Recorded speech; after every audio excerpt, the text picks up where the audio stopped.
Ici, je te disais que 3 entreprises pourraient offrir de vraies opportunités en octobre 2025.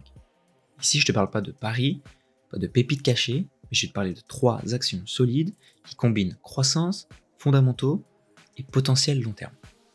Alors quand j'ai commencé à investir, je me perdais souvent dans des centaines d'actions possibles. C'était à peu près comme si j'allais au supermarché sans liste de courses et du coup je finis par acheter un peu de tout. Et aujourd'hui, c'est différent parce que j'ai une méthode claire qui me permet de sélectionner mes entreprises les plus pertinentes.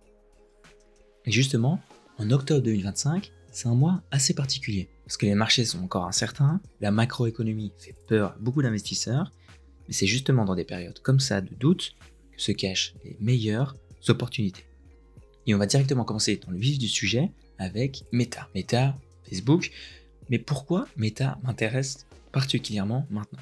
Parce que au-delà du simple Facebook que tout le monde connaît, c'est aujourd'hui un empire technologique.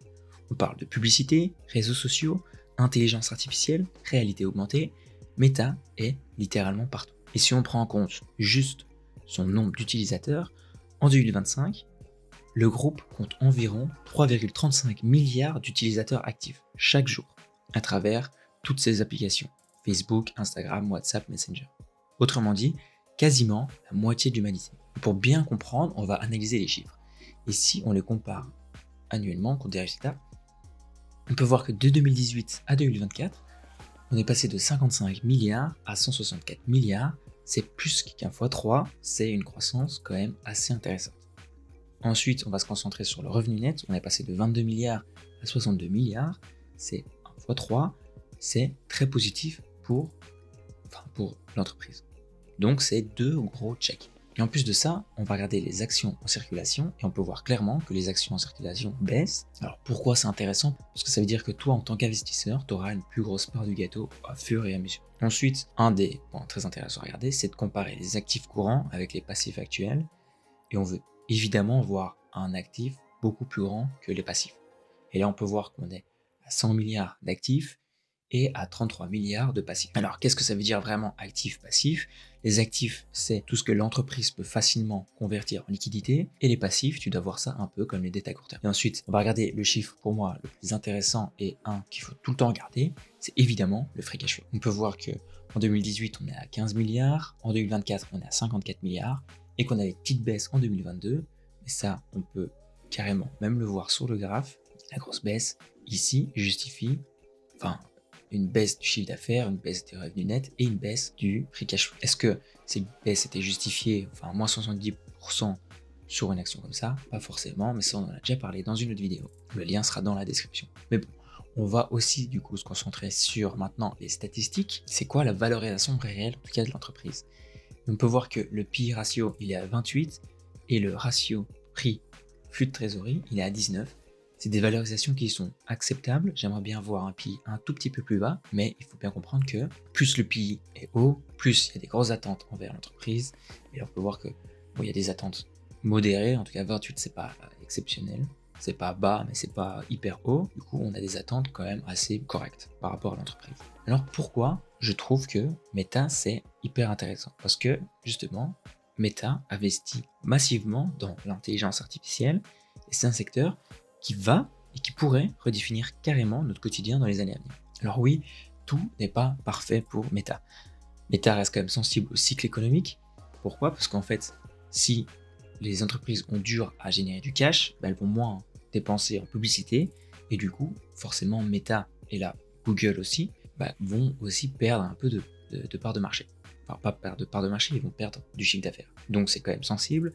Il y a évidemment aussi la régulation des réseaux sociaux, qui est aussi un vrai risque à surveiller. Mais bon, maintenant que tu as un peu ça en tête, on va se concentrer sur une action, sur une entreprise complètement différente, dans un secteur beaucoup plus terre à terre, mais qui est tout aussi stratégique pour ton portefeuille. Et on va parler de Target. Hop là. Target, qui est pour moi une entreprise très intéressante, et c'est, pour ceux qui ne savent pas, c'est un acteur clé de la grande distribution américaine. Sa force, c'est évidemment stratégie omnicanale redoutable, des magasins physiques qui sont centraux combinés avec un e-commerce performant. Et pour moi, un des points qui est intéressant à prendre en compte, c'est évidemment la baisse des taux d'intérêt. Pourquoi? Parce que souvent, une baisse des taux d'intérêt, ça signifie un peu plus de pouvoir d'achat pour tout le monde, donc plus de consommation, du coup, plus de revenus pour Target. Mais ce qui rend leur modèle intéressant, c'est évidemment la position unique.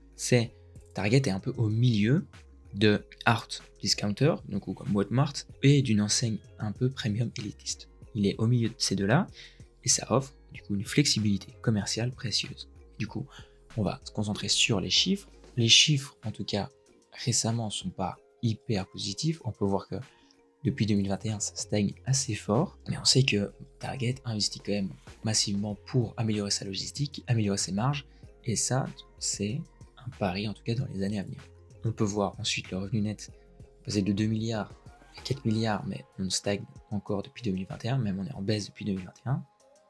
Et ensuite, pour le nombre d'actions en circulation, là, on est en baisse, c'est assez positif. Ensuite, le bilan, on va le comparer, les actifs actuels et courants, enfin les actifs courants et les passifs actuels, on peut voir qu'on est à égalité, même un peu en dessous, ça c'est assez négatif.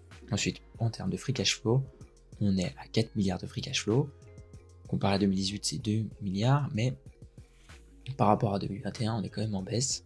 Du coup, il y a quand même assez de négativité en tout cas envers l'entreprise et envers le cours de l'action, mais pour moi c'est des problèmes qui sont assez temporaires et que Target va sûrement réussir à remonter la pente. On sait, c'est pas seulement aussi un distributeur, c'est un thermomètre de l'économie américaine.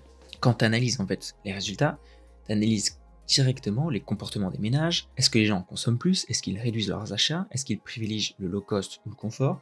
Et du coup, Target, ça reste quand même un acteur très important dans l'économie américaine.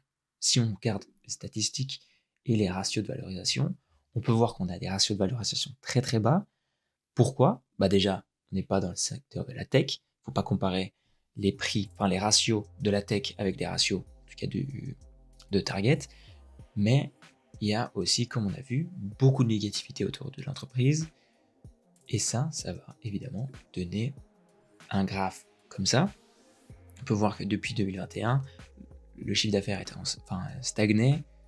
Et on peut voir qu'on est à presque 70% de baisse. Bref, pour moi, Target, c'est quand même une entreprise solide avec une fenêtre ouverte sur la santé de l'économie américaine. Mais il faut continuer à analyser l'entreprise et voir comment elle va se relever de tout ça. Mais maintenant, justement, pour la troisième entreprise, on va retourner en tout cas dans la tech et on va se concentrer sur un acteur incontournable du logiciel, Salesforce. Salesforce, je pense que j'en ai déjà parlé sur la chaîne pour bien comprendre facilement. Salesforce, c'est tout simplement le leader mondial du CRM. En gros, leurs logiciels vont aider les entreprises à gérer leurs clients, leurs ventes, leurs relations commerciales. Et dans un monde où tout va se digitaliser, ce secteur, pour moi, est en pleine croissance. Et ce qui rend Salesforce hyper intéressant, c'est évidemment son intégration avancée de l'intelligence artificielle. Ça permet aussi à leurs clients d'automatiser leurs tâches, d'analyser des données beaucoup mieux, et ça les rend dépendants en fait de l'écosystème Salesforce. Et aussi, un atout de taille, c'est évidemment leur système d'abonnement récurrent. Et pour bien comprendre les données financières, on va les analyser et on peut voir que le compte de résultat, on est passé de 13 milliards en 2018 à presque 40 milliards en 2024.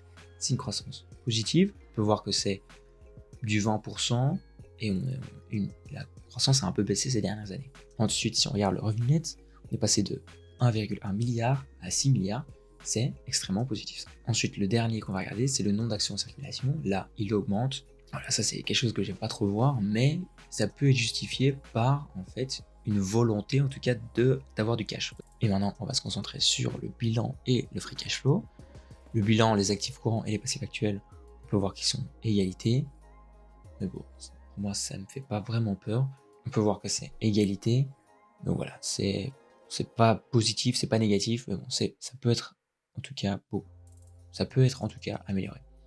Ensuite, le free cash flow, on peut voir qu'il augmente correctement. En tout cas, il est augmenté aussi avec le revenu net et le chiffre d'affaires. On est passé de 2,8 milliards à 12 milliards. Donc, c'est très positif. Donc là, on a des chiffres très intéressants, mais il faut évidemment maintenant les comparer avec les ratios de valorisation. On a un PI de 35 et un ratio prix flux de trésorerie de 18. J'estime que le PI est quand même assez élevé, du coup, peut-être que une petite baisse, ça pourrait être intéressant pour ensuite commencer position dans Salesforce. Bref, Salesforce, c'est une action qui combine croissance technologique, revenus prévisibles, qui est très intéressant pour les investisseurs, et innovation constante. C'est 3 entreprises très différentes, mais qui ont tous un point commun, elles offrent chacune une fenêtre unique sur l'économie mondiale, que ce soit la tech, la consommation et la transformation digitale des entreprises. Aujourd'hui, évidemment, c'est pas des recommandations d'achat immédiat. Le but, c'est d'essayer de te faire comprendre et de t'apporter une base de réflexion solide pour que tu puisses analyser par toi-même et construire une stratégie d'investissement adaptée à ton profil. Alors, si tu aimes bien ce genre de vidéos, n'hésite pas à t'abonner parce que 90% des gens qui regardent mes vidéos sont pas encore abonnés. Ça aide énormément la chaîne, du coup, merci. Et YouTube estime que tu vas aimer ce contenu de ma chaîne, alors bon visionnage, à très bientôt.